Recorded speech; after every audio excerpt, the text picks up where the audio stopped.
चाहिँ अब झापादेखि आएको कोसेली अब कटिङ हुनु आँट्दैछ। यहाँ गाइजहरू सब रेडी भइसकेको छन् हाम्रो। खुकुरी धार कसले लगाउन आउँछ?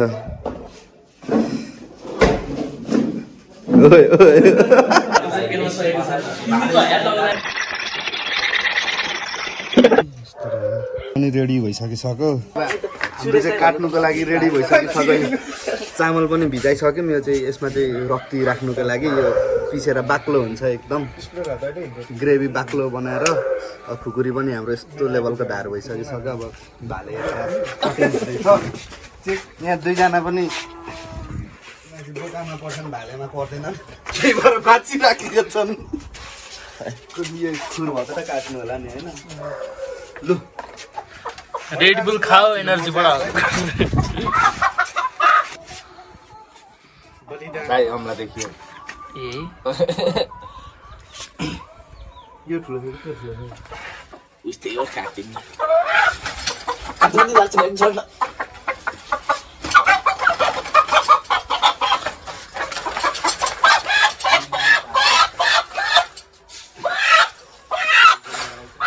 ठुलो छ। यसको चाहिँ खुर पनि अलिअलि पलाएको रहेछ। यो चाहिँ 1-1.5 वर्ष भइसकेको भन्नुहुँदैछ। यो भएछ त्यो चाहिँ सानो छ क्या। यो काटी पनि स्ल्याङ हानिसकिसक्यो होइन।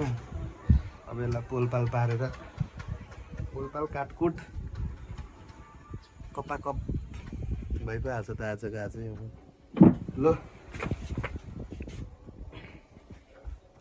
अब एउटा बुको लागि छक्काउनु।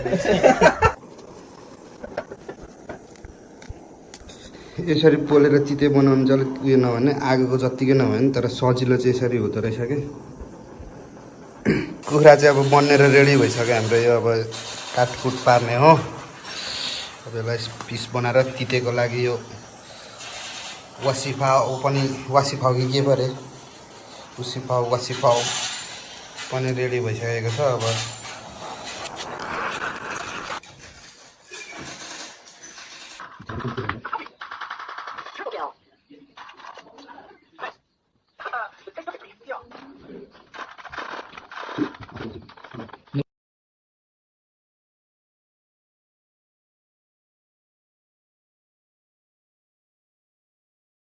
मासु पनि रेडी भइसक्यो, तितेको लागि पनि भइसक्यो। भ्यू यहाँ कस्तो यस्तो रमाइलो चिसो भ्यूमा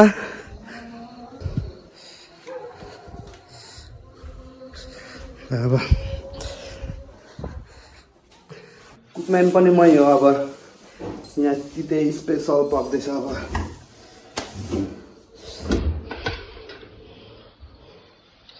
तितेको लागि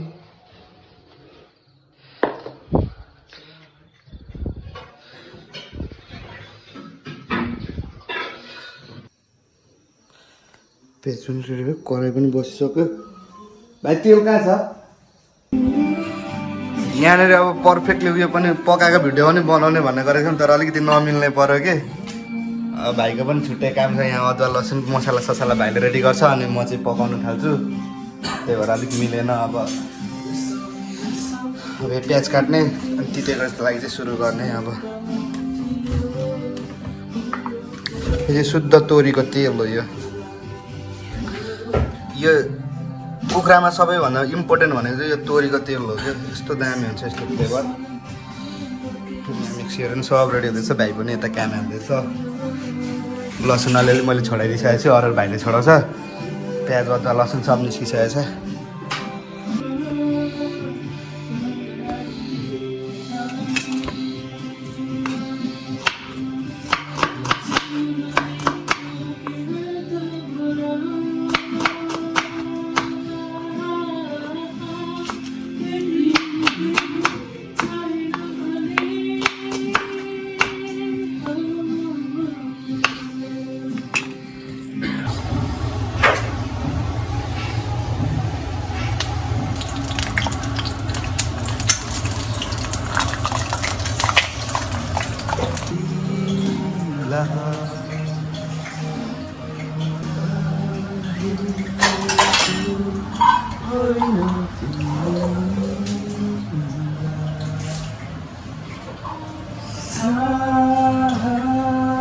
थिए जुनी जुनी भरेर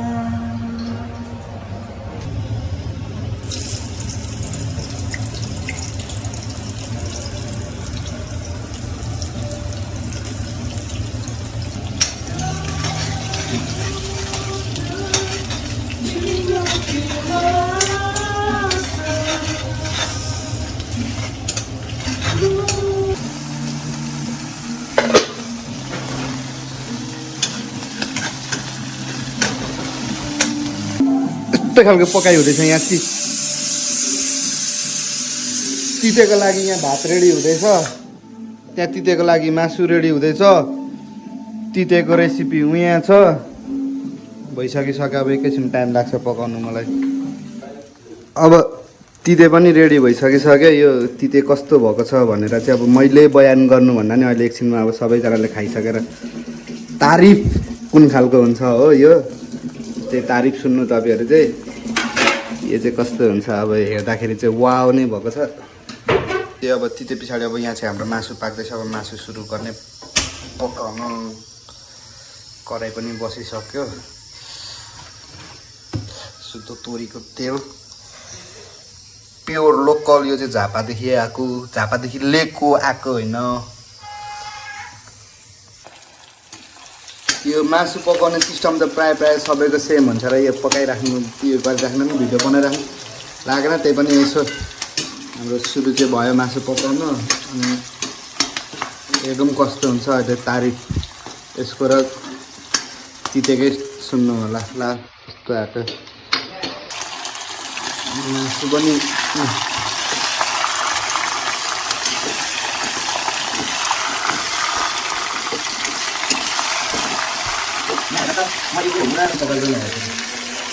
अब हाम्रो चाहिँ यो लोकल कुखुरा लोकल झापाली कुखुरा पकाउनु सुरु भइसकिसक्यो यो स्पेसल वान हो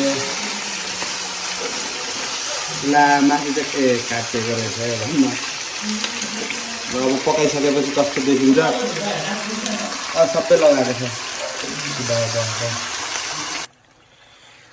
मासुभित्र गर्ने अर्को यो भालेमा चाहिँ स्पेसल हुँदो रहेछ क्या यो चाहिँ हाफ बोइल ठिक हुन्छ त्यही भएर यो पछि हालेको हो कसलाई थाहा छ यो चाहिँ कमेन्ट गरिदिनु होला है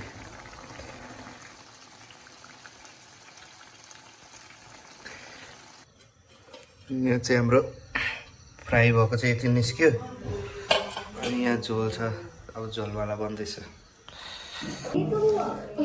सेलरोटी त्यो गुन्द्रुक राखेको होला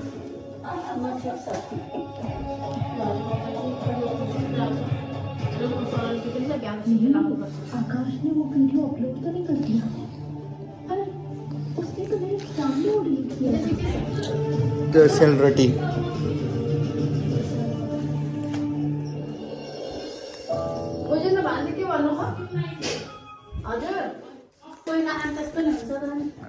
दाइ यस्तो सास सुध्रिनु हुन्न है होइन अब हुन्छ नि त केही बाध्यता त्यसरी नै छोडायो भने म त्यो रक्समा चाहिँ कल आउँदैन तिमीले त गर्न छोडाएको छैन म त खान्न रक्सी त खान्न रक्सी प्योर के अरे दिदीले पारे त्यो भाग्लाले पनि मेरो खोल्दैछु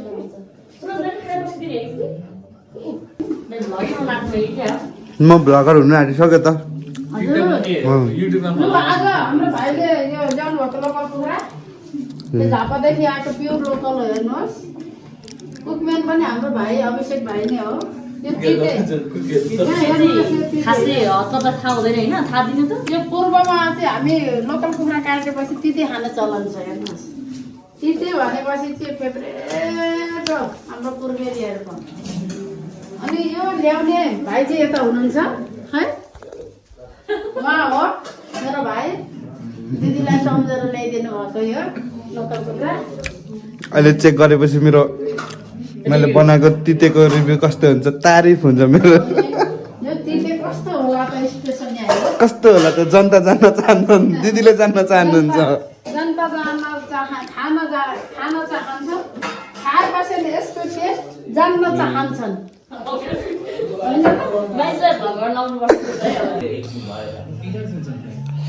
यति खाएपछि फेरि खाना खानु सकिँदैन होला झोलसँग के गर्नु भने अब झोललाई त ल्याइदिन्छु, अहिले ल्याइदिन्छु। चोबाल्दै खाँदाखेरि हुन्छ होला हौ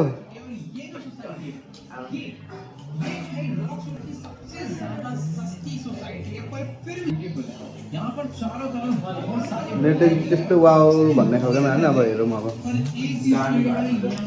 कस्तो छ अरे तारिफ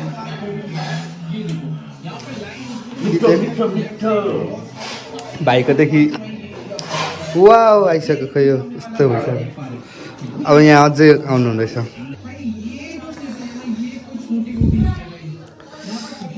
झोल पनि आइसक्यो तिते रोटी भान्जालाई कतुरामा तिते ल्याइदिइराख्नु कि अब हाम्रो भाइ निगार पस्छु। तिते पनि कति धेरै भयो नि तिते पनि कति धेरै भयो नि ठिक छ त धेरै त हुन्छ। धेरै त खानुपर्छ त तिते भन्ने कुरो थोरै खाने हो त हामी त हेर्नुहोस् गाउँको कोदोको लोकल कस्तो म ल्याउँछु ल्याउँछु भने त बिर्सेछु क्या मैले अनि बोकेर आउनु पर्दैन त तितेलाई टक्क पारेर कोदोको लोकल कस्तो छ त कोदोकै हो र यो भनेको कोदोकै यसलाई चाहिँ निगार हेर्नु हजुर हाम्रो काठमाडौँमा नि यस्तो निगार भन्छ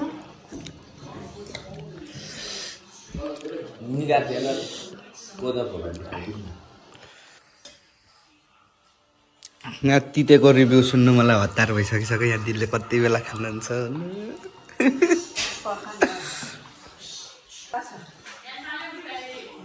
त्यस्तै प्योर कोदोको त्यो पनि धेरै नपारेको मम्मीले पार्नु भएको थियो तिन पानी भनेर मिल्दैन ल मेरो भाइले ल्याउनु भएको तिते मेरो भाइले बनाउनु भएको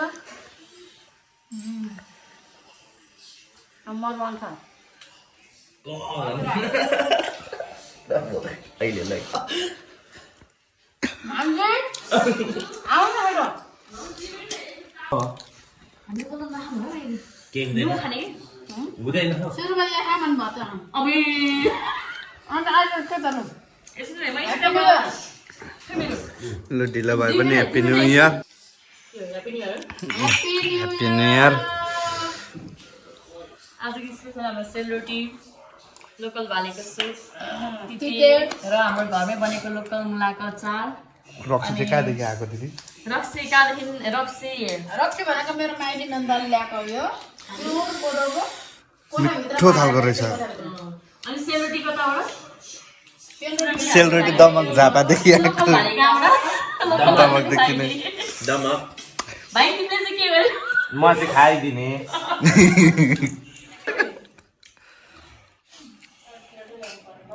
चौकान छ त्यति अलिकति पसेर लिएर अनि यो हट्टी लाउने मिठो लाग्यो है पिरो पिरो रहेछ त सुप पनि चाहिहाल्छ है सुप पनि ट्राई गरिहालौँ सुप त झन् मुखैमा झुन्डिने खालको रहेछ थ्याङ्क यू सेप बन्नु कि सुनारे बन्नु कि के बन्नु भन्नु सुनारे भन्नु बेलुका र बिहान चाहिँ सेक भन्नु न हुन्छ दिउँसो सुनारे भन्नु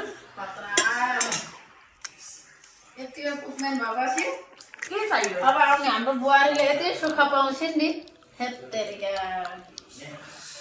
बुहारी साह्रै भाग्यमानी हुन् नि म आउनु बुहारी साह्रै भाग्यमानी रहेछन्